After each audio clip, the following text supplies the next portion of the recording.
In the area of education, the total number of pupils enrolled in primary and secondary education went from 2 million in 2001 to around 6 million in 2009.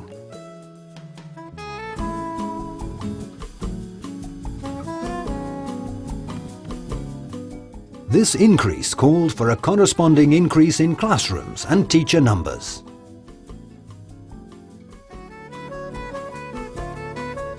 In higher education, the number of students enrolled over the last 3 years increased, as did the number of teaching establishments, kick-starting the executive's projected reduction in regional discrepancies in higher education provision and devolving responsibility to each province for ensuring the training of qualified and competent staff.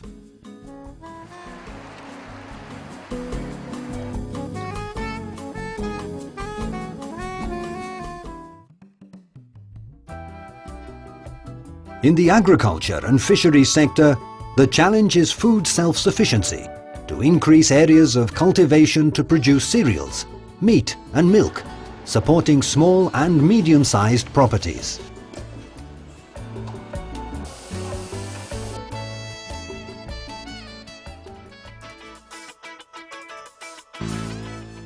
The financial sector is also expanding.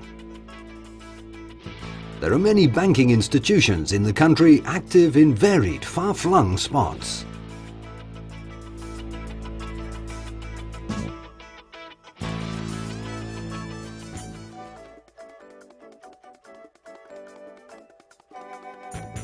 The oil sector was the one with the most growth over the last 35 years.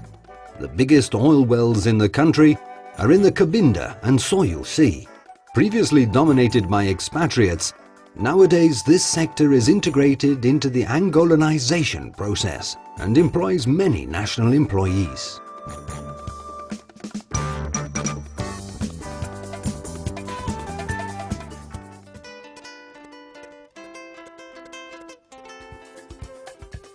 The executive's prime objective is constant improvement in quality of life for the Angolan people.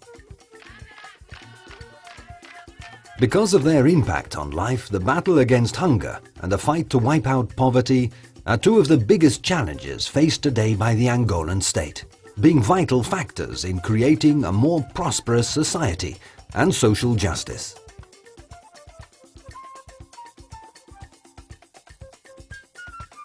We have made significant progress and improvements lately in general well-being, increasing life expectancy and lowering infant mortality.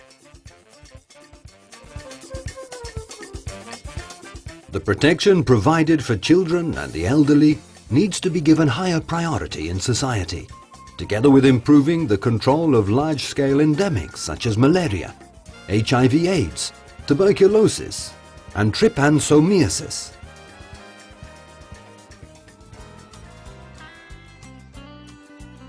Total electricity generation also more than tripled, and the production of drinking water doubled. In the water sector, the structuring projects will give everyone access to treated water and energy. 100% in urban zones and 80% in rural and peri-urban zones.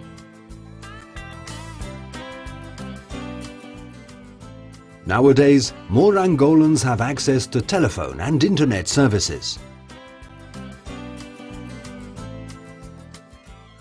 The sector where the situation is very bad is that of housing. Over 70% of Angolan families do not have suitable housing. The executive is making a huge effort to turn this situation around and restates its commitment to creating conditions for Angolans to achieve the dream of owning their own home and having decent housing. Throughout the country, New housing projects are springing up. In Cabinda, Lunda North and Luanda, new centralities have been created, designed to give a better quality of life to thousands of citizens. They will provide better housing and leisure conditions for all.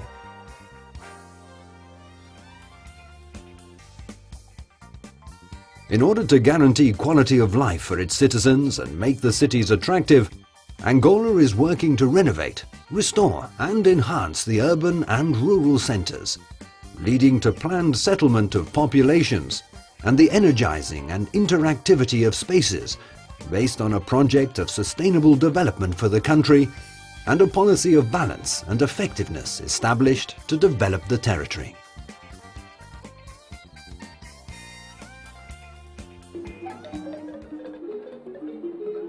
Culture and sport are increasingly taking on the role of factors in national unity. Music and theatre are expanding, and the symbols of Angolan nationality appear in stadiums all over the world, hailing the victories of the new warriors.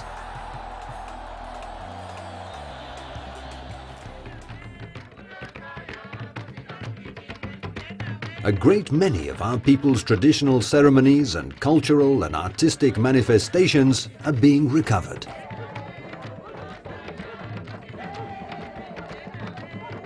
Erudite music, contemporary dance, stylized African dances, fine arts and modern theatre are imbued with elements attesting to the national identity of our people.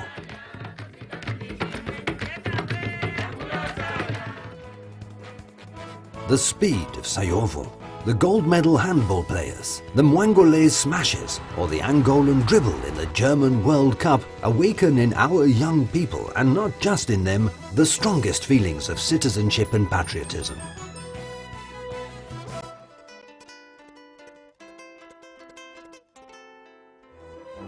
On the international scene, Angola is making its name. The fact that we won peace in 2002 and the efforts made for national reconstruction have allowed the international community to entertain a different view of the country.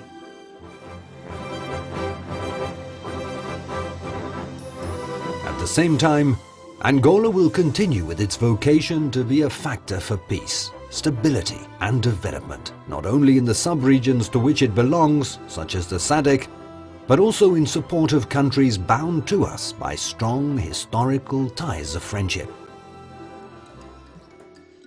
The current president of the Community of Portuguese Language Centres, the CPLP, is Angolan. Our country is involved in the initiatives of this organization, acting conjointly with the African Union and the UN to foster social stability and economic development. On the other hand, the establishment of strategic partnerships with other countries is not merely born of the urgent need to reconstruct Angola. It also forms part of a broader objective of national development and putting Angola firmly on the international map. As a result of this effort, President of the Republic, José Eduardo dos Santos, participated in the G8 summit in Aquila, Italy, thus demonstrating the growing interest and respect felt by the international community for Angola.